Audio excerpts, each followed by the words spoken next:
Bonjour à tous et bienvenue à ce webinaire de découverte du logiciel CST Studio Suite pour les calculs électromagnétiques.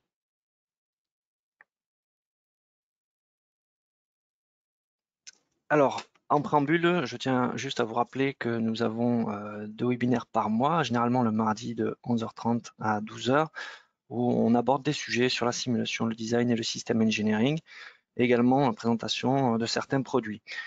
N'hésitez surtout pas à nous envoyer des suggestions sur les sujets que vous voudriez voir abordés lors de ces webinaires à 3dx@keonis.com. Et puis un petit rappel sur le site dédié à la simulation au sein du site keonis.com, où vous pouvez retrouver notamment une Knowledge Center, l'ensemble des articles techniques sur les outils de simulation, certains tutoriaux, et puis les webinaires, le replay des webinaires. Alors, aujourd'hui, nous allons parler de CST Studio Suite, donc d'électromagnétisme, en présentant un petit peu les solutions dédiées à l'électromagnétisme chez Dassault Systèmes, l'outil CST Studio Suite en lui-même, une mise en données, comment accéder à cet outil-là, et bien sûr, voilà, ce qu'il faudra retenir sur l'outil. Commençons d'abord avec l'électromagnétisme. Alors, pourquoi doit-on simuler l'électromagnétisme? Simplement parce que l'électronique est présente dans tous les appareils mobiles, les véhicules électriques, la téléphonie, les objets connectés à Internet, la domotique, le suivi des objets, on peut noter aussi le suivi des colis, les communications. Et toute cette électronique génère des ondes électromagnétiques dont la quantification et l'impact sont à analyser pour être pris en compte au cours de conception des produits. N'oublions pas aussi que l'ensemble des transmetteurs de courant, par exemple, génèrent des champs électriques et magnétiques dont il faut étudier le rayonnement. Le but de la simulation ici est donc d'identifier et d'optimiser la performance, de prévenir les risques sur l'environnement ou sur les structures, et de limiter les risques d'interférence entre ces équipements électroniques, en vue notamment de réduire bien sûr le temps de mise sur le marché et de réduire les coûts de conception. Simulia présente un portfolio électromagnétique composé de plusieurs outils, composés autour d'une solution principale, CST Studio Suite. CST Studio Suite a été développé par l'entreprise CST pour Computer Science Technology, fondée en 92 et spécialisée dans la simulation électromagnétique 3D, et qui va intégrer la brand Simulia chez Dassault Systèmes en 2016 pour créer un portfolio appelé Electromagnetics.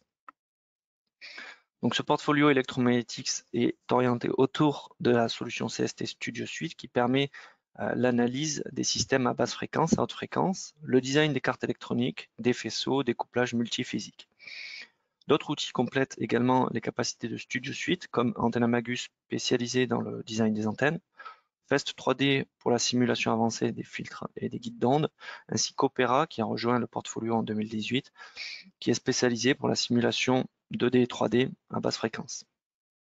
L'avantage d'un portfolio comme celui-ci est que la quasi-totalité des outils est disponible avec une unique installation, avec des spécificités pour Antennamagus et Opera, et puis un mode de licensing avantageux que nous verrons à la fin de cette présentation. Ce webinaire ici est consacré principalement à CST Studio Suite et aux modules qui le composent. Donc on balayera les modules spécifiques pour les micro-ondes, pour le câblage, les cartes PCB.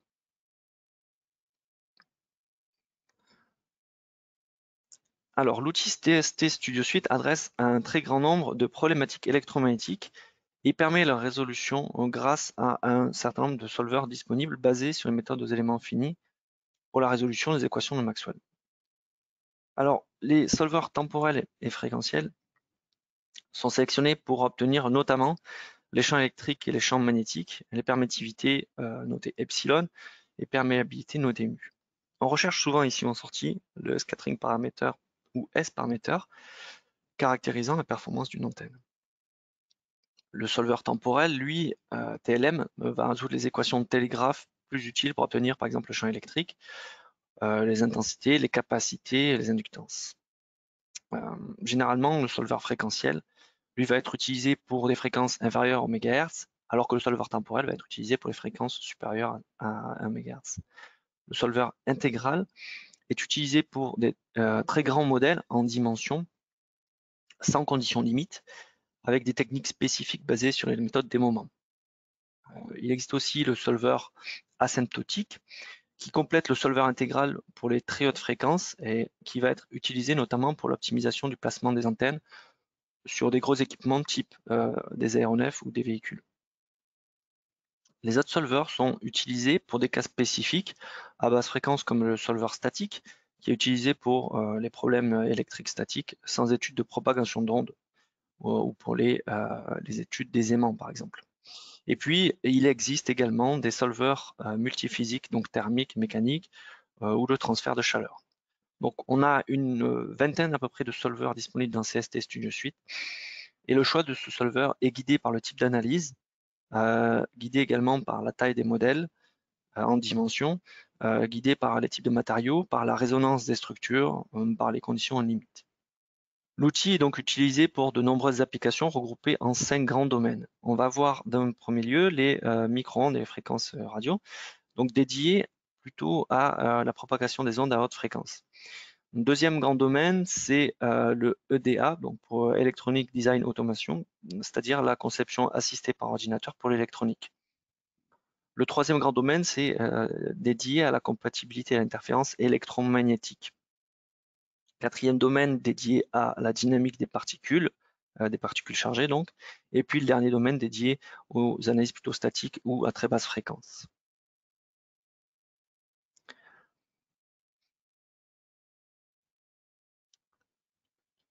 Donc dans le premier domaine dédié à l'étude des micro-ondes, on va avoir les études spécifiques liées aux antennes et aux capacités des antennes, donc ce qu'on va appeler capacité des antennes, c'est-à-dire par exemple les guides d'ongles, ça contient aussi les diélectriques, les puces RFID, etc. Dédié aussi à l'étude des circuits, des radars, et puis on va retrouver dans ce domaine-là aussi l'impact des ondes électromagnétiques sur le biomédical, donc par exemple l'analyse de l'impact sur le corps humain de l'IRM, ou bien le SAR, donc en français DAS pour débit d'absorption spécifique, c'est-à-dire l'impact des ondes électromagnétiques sur le corps humain, des équipements portatifs, donc type téléphone portable ou les montres connectées par exemple. Le deuxième grand domaine, EDA, donc c'est-à-dire la conception assistée par ordinateur pour l'électronique, va intégrer l'ensemble des domaines présentés. Donc par exemple la susceptibilité, la conductive susceptibility en anglais, pour vérifier si un système peut fonctionner normalement lorsqu'il est soumis à une forte tension ou un fort courant indésirable, typiquement impact de foudre ou des charges électrostatiques. Ensuite, on va avoir la radiative susceptibilité, donc c'est même chose que la conductive susceptibility, mais là on n'est pas sur un courant ou sur une tension qui est donc conduite, mais plutôt sur de la radiation. Et donc c'est en fait l'étude des équipements électroniques lorsqu'ils sont soumis à un champ électromagnétique. Typiquement, les normes aéro comme RTCA ou 1000 standard imposent de vérifier le fonctionnement des équipements électromagnétiques aéronautiques soumis à un champ à haute intensité. On a également aussi l'étude de la réaction aux EMP ou impulsions électromagnétiques.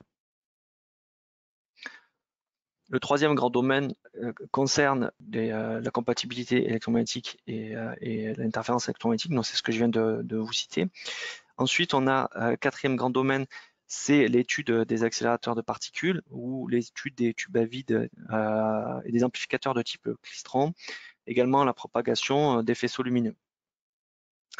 Ensuite, le dernier grand domaine, c'est l'étude des basses fréquences ou courants stationnaires, incluant donc l'étude des aimants, par exemple, également l'étude des freins électromagnétiques, comme dans les trains par exemple, les transformateurs et les isolants, ainsi que les boucliers électromagnétiques et également l'électronique de puissance. Alors, on va voir dans les slides qui suivent des exemples qui ont été réalisés dans CST Studio Suite dans chaque domaine d'application. Premier domaine d'application, tout ce qui est transport et mobilité. Donc ici, on a quelques exemples qui présentent les études électromagnétiques. Donc sur, par exemple, la communication entre les véhicules autonomes, donc relatif notamment au radar, et pour vérifier comment un véhicule va pouvoir capter la présence d'un véhicule qui le précède ou la présence d'un véhicule qui le succède. Également, tout ce qui est chargement sans fil pour les véhicules autonomes, les véhicules électriques, et puis bien entendu les équipements portatifs que l'on verra dans un autre domaine d'activité. L'étude aussi des moteurs électriques, qui va permettre de calculer les efforts transitant entre le rotor et le stator dus aux interférences électromagnétiques. Et puis par la suite, on peut utiliser ces efforts-là et ces couples-là pour les études mécaniques, donc de propagation de fréquences notamment, pour pouvoir après calculer par exemple les émissions acoustiques des structures vibrantes. Deuxième grand domaine, l'aéronautique et la défense, l'aérospace et la défense. Ici, on va avoir comme exemple, par exemple, les antennes, les réflecteurs qui vont pouvoir capter des signaux provenant d'autres antennes ou provenant de satellites. Également des guides d'ondes qui vont permettre de calculer en fait la performance d'émission, la performance de réception d'une antenne. On a des exemples aussi sur le calcul donc, de l'impact de foudre pour regarder comment le courant va être diffusé dans la carlingue d'un avion et vérifier où est-ce qu'il va y avoir des pics de charge, par exemple, dans l'aéronef. Et puis également calculer les interférences entre les équipements électroniques dans les satellites pour s'assurer du bon fonctionnement du satellite en conditions opérationnelles.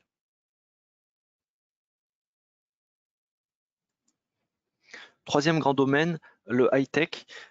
Ici, principalement, on va avoir des exemples sur les équipements portatifs, donc sur le comportement des équipements mobiles, le téléphone mobile et par exemple les montres mobiles. Donc, regarder quel va être l'impact de l'émission des ondes électromagnétiques sur le corps humain, donc sur des membres ou sur la tête, par exemple, de ces équipements électromagnétiques. Donc, par exemple, on va pouvoir calculer le DAS, donc le débit d'absorption spécifique, également les interférences entre les différents composants électroniques et différentes puces, et voir si on va pouvoir, par exemple, mettre des caches sur les structures, voir où est-ce qu'elles vont chauffer également ces structures-là. On va pouvoir aussi calculer le fonctionnement des équipements électroniques flexibles, des câblages, et puis les performances de ces équipements-là également.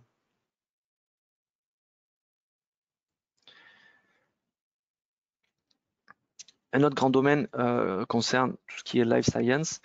Ici, on va se consacrer à l'étude, par exemple, des équipements aidant à l'audition, par exemple, de regarder donc quelles vont être les capacités d'émission de champs électromagnétiques des équipements permettant de mieux entendre, comment va fonctionner un pacemaker, est-ce qu'il va avoir de l'influence, par exemple, d'un téléphone portable sur le comportement du pacemaker et du comportement de la pile à l'intérieur du pacemaker. Également sur les valves dans le corps humain, sur ce comportement-là également. Donc on va pouvoir aussi utiliser les solvers pour coupler avec la mécanique ou avec la thermique. Et puis, on va pouvoir regarder les performances aussi d'un IRM et comment il va pouvoir, comment les ondes vont pouvoir basculer à l'intérieur d'un corps humain, donc avec une modélisation du corps humain avec des éléments finis type voxel.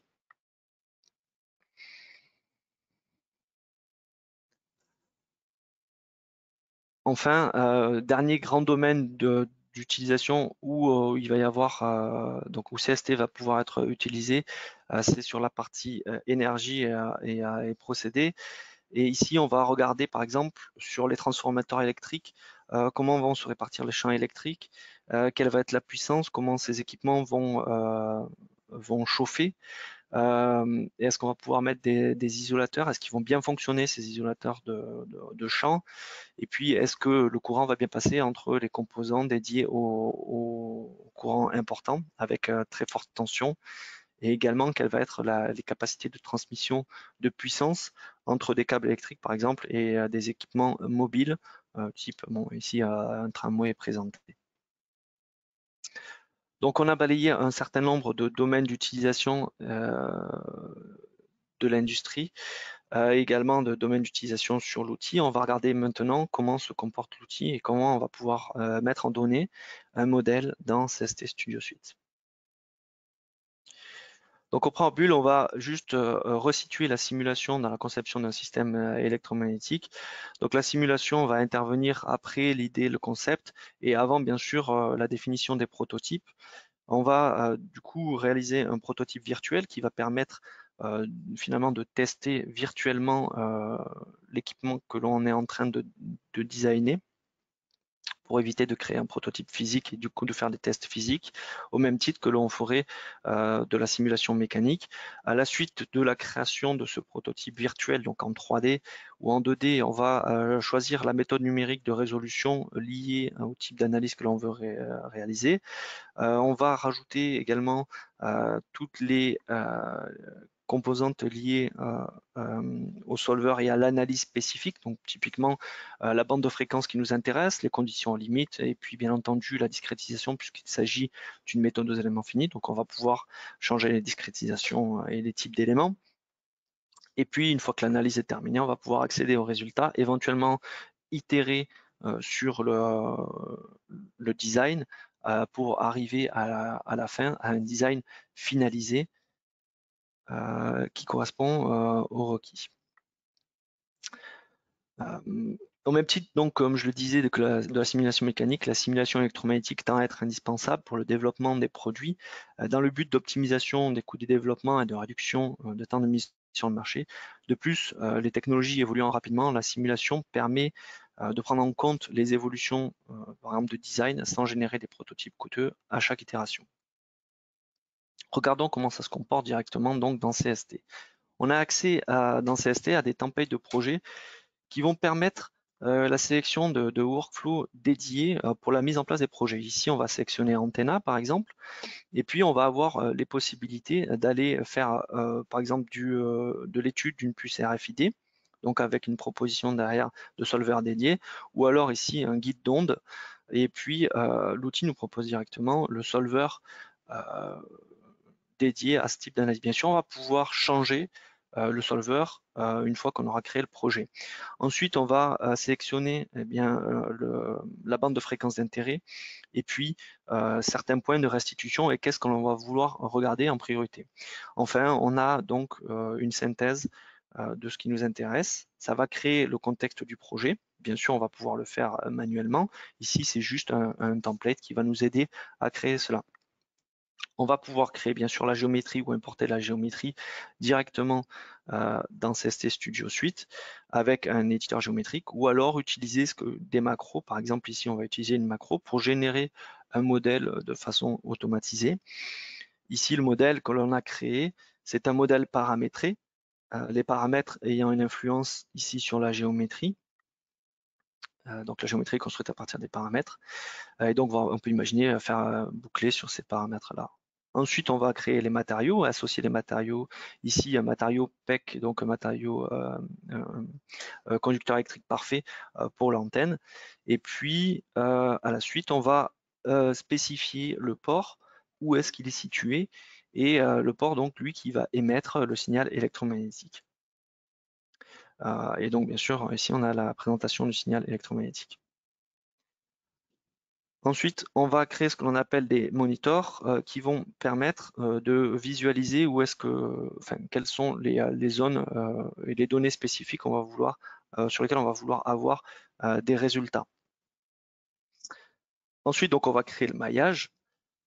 Le maillage est spécifique en fonction du solver. On peut avoir des vues, là, une vue éclatée ou une vue en coupe sur la structure. Donc on va sélectionner le type de maillage, hexaédral, tétraédral, avec des spécificités particulières pour chaque maillage. Donc ici, on sélectionne le maillage, et puis on va créer le maillage avec update, et on va pouvoir visualiser sur la structure la discrétisation du maillage. Alors ici, le maillage est affiché sur le guide d'onde. Bien sûr, le guide d'onde, lui, n'est pas modélisé. Il faut imaginer qu'il y a un maillage partout dans la cavité extérieure. On a aussi les possibilités d'avoir une modélisation en hexaédral, donc avec un maillage plus fin, avec différentes techniques type octree qui va permettre de modéliser des maillages hexaédrals sur des structures plus complexes. Et puis, on va pouvoir avoir des techniques spécifiques comme PBA ou SceneShield. Donc, on va lancer la simulation. Ici, on a une alerte en nous disant que le type de simulation qu'on a sélectionné avec le type de maillage est incompatible. Donc, on va pouvoir changer le type de maillage, le mettre à jour, rebasculer sur maillage tétraédrique relativement au solver que l'on a sélectionné ici, qui est le solver fréquentiel. Donc on supprime le maillage précédent pour remailler en tétraédrique. On relance donc l'analyse puisqu'on a mis en place le système, les conditions limites, le chargement, donc avec le guide d'onde. On a la possibilité de voir l'avancement du calcul via la lecture des logs directement dans l'interface ou par les fichiers par accès aux fichiers via Windows, ou bien accessible via la simulation log file, donc qui permet une lecture de ce fichier log, le log qui contient un ensemble d'informations sur les ressources consommées par la simulation, par le solver donc, le temps d'analyse, d'autres informations comme par exemple le nombre d'éléments finis, etc., etc. Une fois que l'analyse donc est terminée, on va pouvoir accéder à l'onglet de post-processing et donc à accéder au post-traitement des données, donc soit 2D, soit 3D. Donc ici, on affiche le champ électrique en 3D avec des flèches que l'on va pouvoir aussi modéliser avec des lignes de courant, avec une densité qui pourra être variable, donc de ces lignes de courant. Puis on va pouvoir aussi afficher le contour, donc une vue en contour et puis une vue aussi en animation, donc pour vérifier, valider la propagation du champ électrique, ce qui nous permet de voir par exemple qu'il y a une concentration du champ électrique au niveau de l'accident de forme du guide d'onde. Et puis on va pouvoir aussi par exemple visualiser le S-paraméter ici, donc il va nous donner la performance de l'antenne en échelle logarithmique ou en échelle linéaire. Donc voilà pour la visualisation synthétique des capacités de l'outil. On a vu ici qu'on peut créer de manière automatisée des géométries. Il y a un modeleur géométrique également au sein de CST Studio Suite qui nous permet de créer des CAO directement dans l'outil à partir de primitives paramétrables qui va aussi être complété par des options et des capacités d'opération booléenne entre les solides. On va pouvoir aussi combler de la géométrie entre les surfaces. Donc on voit l'exemple ici, on va pouvoir combler de manière automatisée entre une surface qui est circulaire et une surface qui est rectangulaire. On a la possibilité aussi de créer des courbes via des équations et puis de faire un balayage de ces courbes-là. Donc par exemple créer ici un équivalent de ressort. Rajouter, supprimer par exemple des chanfreins. Donc on a des capacités de modélisation 3D assez avancées. Et puis on a aussi la possibilité, bien entendu, d'importer des CAO natives, donc de type standard STEP IGES ou de type CATIA, donc sur des éditeurs dédiés. On va pouvoir aussi importer donc les matériaux de ces CAO de modeleurs dédiés et associer donc les matériaux pour l'analyse dans CST Studio Suite. On a la possibilité aussi d'importer par exemple des données de type voxel qui représentent donc des modèles biologiques par exemple, ou alors à importer des modèles de type électronique, donc des cartes électroniques à partir d'autres d'autres outils. CST offre également la possibilité de créer des bibliothèques de composants qui permet la réutilisation des modèles, par exemple standards. Alors, ces modèles et ces bibliothèques peuvent être partagés et rendus accessibles à l'ensemble des utilisateurs via une connexion réseau.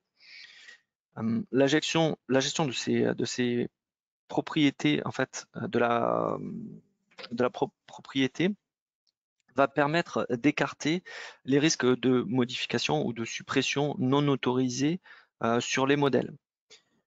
Chaque modèle peut de plus avoir ce qu'on appelle des tags qui vont être utilisés pour une recherche plus rapide dans la bibliothèque de composants.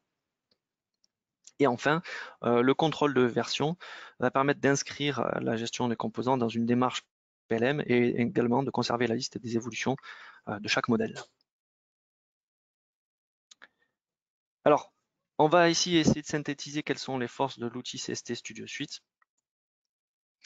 Le premier grand point, c'est la précision de l'outil, la précision des solvers, avec les capacités de discrétisation et de maillage qui ont été rapidement présentées ici. Donc au niveau des capacités de modélisation Octrit et Tridric ou maillage hybride, de maillage automatique adaptatif également, de maillage mobile. Puis après, on a des fonctions spécifiques de Perfect Boundary Approximation qui permettent d'optimiser les maillages près des zones à fort changement de géométrie. Également, les capacités de l'outil à de la modélisation physique. Donc, on a la capacité d'avoir des matériaux non linéaires avec plusieurs dépendances, notamment dépendance en fréquence, dépendance en température. Et également la possibilité de modéliser des multiphysiques, multidisciplines, donc avec bien entendu l'électromagnétisme, également la thermique et puis également la mécanique avec des solvers dédiés spécifiques. Également, un point important, c'est la rapidité de l'outil, donc c'est-à-dire qu'on va avoir à disposition des solvers dédiés à chaque activité, ce qui nous permet d'optimiser finalement le temps de simulation. On va avoir donc des domaines, des solvers dédiés au domaine temporel et des solvers dédiés au domaine fréquentiel, par exemple. Donc un solver finalement adapté à chaque besoin. Des algorithmes efficaces et spécifiques dédiés à la modélisation et à la simulation qui sont hautement parallélisables, qui permettent une bonne gestion de la mémoire et puis également une convergence rapide avec des méthodes par exemple hybrides ou multi-échelles. Et puis on va pouvoir compléter ces capacités-là avec l'accès à du cloud computing, également l'accès au GPU qui permet d'accélérer les capacités donc, de calcul. Et puis, on va pouvoir utiliser des techniques spécifiques de MPI ou de distributed computing permettant d'augmenter les capacités de simulation également pour les modèles avec des millions de cellules. Enfin, on a une grande force aussi de l'outil CST Studio Suite, c'est sur l'utilisation de l'outil qui est simplifié par une interface très accessible avec de la modélisation interactive et puis un assistant qui permet de mettre en place de façon relativement simple des projets comme on a pu le voir dans la vidéo précédente. Il y a des workflows intégrés qui permettent l'import de CAO et également l'import de données EDA, aussi provenant de SolidWorks et de CATIA, dans Telemagus ou d'autres outils de la simulation de Simulia. On a également des workflows dédiés pour la génération d'antennes et des guides d'ondes, par exemple, ou des filtres, ou également de modélisation et d'assemblage des systèmes. On a la possibilité aussi d'automatiser les simulations et la création des géométries via de la paramétrisation et via aussi du scripting en VBA. Enfin, on a un solver qui permet l'optimisation locale ou globale des simulations. Alors, comment on va pouvoir accéder à CST Studio Suite? L'avantage ici, c'est un packaging CST, donc une licence unique finalement, qui permet l'accès au front-end, c'est-à-dire à l'interface graphique, permettant donc les imports de CAO, et puis les imports de données électromagnétiques, donc 2D et 3D. Et puis, dans ce même package-là, cette même licence-là, finalement, ce qu'on appelle le process, donc c'est l'accès à l'ensemble des solvers qui sont disponibles à droite. Donc on a une vingtaine de solvers qui sont disponibles, temporel, fréquentiel, on a cité en préambule le solver intégral, le solver asymptotique, solver statique ou basse fréquence. On a la capacité aussi de calculer sur 2 CPU, intégrés à la licence de base et puis intégré à la licence de base aussi, Opera 3D, donc dédié à la simulation à basse fréquence. En complément de ce package de base, on va pouvoir accéder à bien sûr une interface graphique supplémentaire si on est plusieurs utilisateurs, des process supplémentaires qui vont me permettre de lancer plusieurs simulations en parallèle. On va pouvoir rajouter aussi des accélérations de tokens, donc pour pouvoir accéder à plus de CPU que seulement 2, ou alors accéder au GPU. Et puis après, on a des compléments pour les outils spécifiques type Antennabagus ou Spark 3D, et puis également pour les imports spécifiques, notamment sur des équipements électroniques provenant d'outils spécialisés. Nouveauté depuis 2021, et c'est à partir de ce week-end que sort ce que l'on appelle les SimUnit maintenant. SimUnit différencié entre deux parties, les tokens d'un côté, donc c'est-à-dire des licences pour la simulation que l'on va avoir à disposition tout au long de l'année et qui sont, on va dire, une volumétrie fixe, et puis des crédits qui vont être donc du consommable et qui vont permettre d'absorber les pics de charge sur une simulation en particulier qui va être qui va nécessiter par exemple beaucoup plus de CPU puisque c'est un très gros modèle, et donc on va pouvoir consommer finalement des crédits en complément des tokens que l'on a à disposition tout au long de l'année. Quel est l'avantage de ces SimUnits? Et on y reviendra, on fera un webinaire ou une présentation dédiée. C'est que ces SimUnits-là vont être disponibles pour l'ensemble des solutions de simulation, de Simulia. Donc sur la partie électromagnétique, la partie structure avec les outils type Abacus, type FSafe ou Tosca, le CFD avec le fluidique, donc Xflow et PowerFlow notamment, le multibody donc avec Simpack, et bien entendu 3D Experience. Donc les SimUnits vont être utilisés pour le 3D Experience. Donc c'est des nouveaux jetons de calcul qui vont être disponibles dès ce week-end, et on y reviendra plus tard dans un prochain webinaire. Que faut-il retenir spécifiquement pour CST Studio Suite? C'est un outil qui est multidisciplinaire. On passe du statique aux hautes fréquences sur l'électromagnétique. On va pouvoir calculer les performances des antennes, des guides d'ondes, des radars, des IRM, la compatibilité électromagnétique ou l'interférence électromagnétique. On a une vingtaine de solveurs dédiés à chaque besoin, à chaque utilisation, avec un packaging de la licence qui est très attractif, plus qu'une unique licence pour la quasi-totalité des outils. Il permet une modélisation réaliste avec un modeleur géométrique ou avec l'import de CAO provenant de modeleurs dédiés à la CAO, et la prise en compte des données matériaux issues de ces modeleurs géométriques ou bien des données matériaux spécifiques que l'on va pouvoir enseigner dans l'outil. Enfin, simulation donc multiphysique avec des modélisation au niveau du système, modélisation hybride, et par exemple, ici j'ai cité la thermoméca, mais on pourrait rajouter aussi du CFD.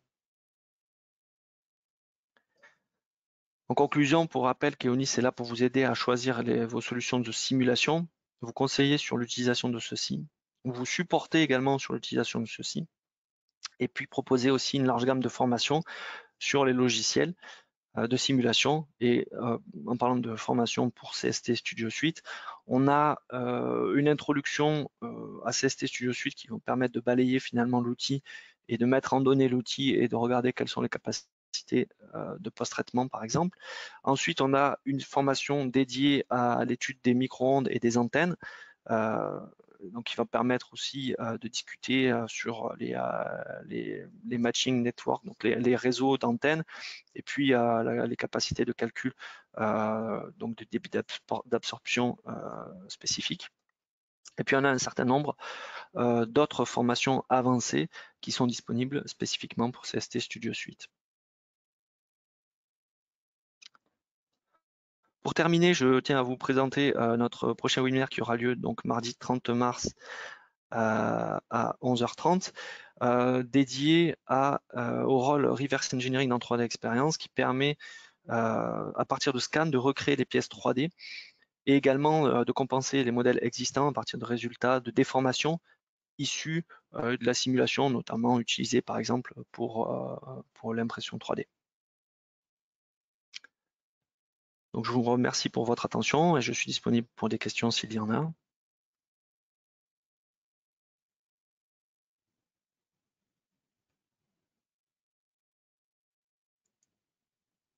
Alors une première question, est-ce qu'Opera nécessite une licence supplémentaire? Alors non, Opera 3D en tout cas est inclus dans la licence de base, le packaging de base avec CST. Donc une nouvelle question, est-ce que l'on peut calculer l'échauffement d'un composant électromagnétique? Alors oui, on peut calculer l'échauffement d'un composant électromagnétique, notamment grâce à la combinaison des différents types de solveurs. Donc un solveur électromagnétique pour calculer la puissance consommée et la puissance émise. Ensuite, on va avoir un solveur classique thermique permanent ou transitoire. Également un solveur CHT, donc Conjugated Heat Transfer, permet de calculer les effets de conduction, convection, radiation et donc forcément de refroidissement du système chauffé, donc refroidissement par exemple forcé. Et puis on peut imaginer une combinaison aussi avec un solveur mécanique pour calculer les contraintes les contraintes thermiques, donc dues au champ de température non uniforme. Le solveur va aussi nous permettre de nous donner la déformation de la structure qui va ensuite amener à des changements probablement des capacités électromagnétiques.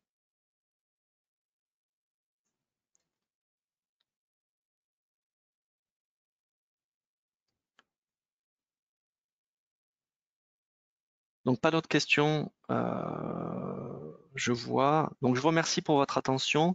Donc nous sommes disponibles pour tout conseil ou pour toute demande avec l'adresse 3dx@keonis.com et je vous souhaite à tous une bonne journée et je vous donne rendez-vous le mardi 30 mars à 11h30 pour un nouveau webinaire. Au revoir.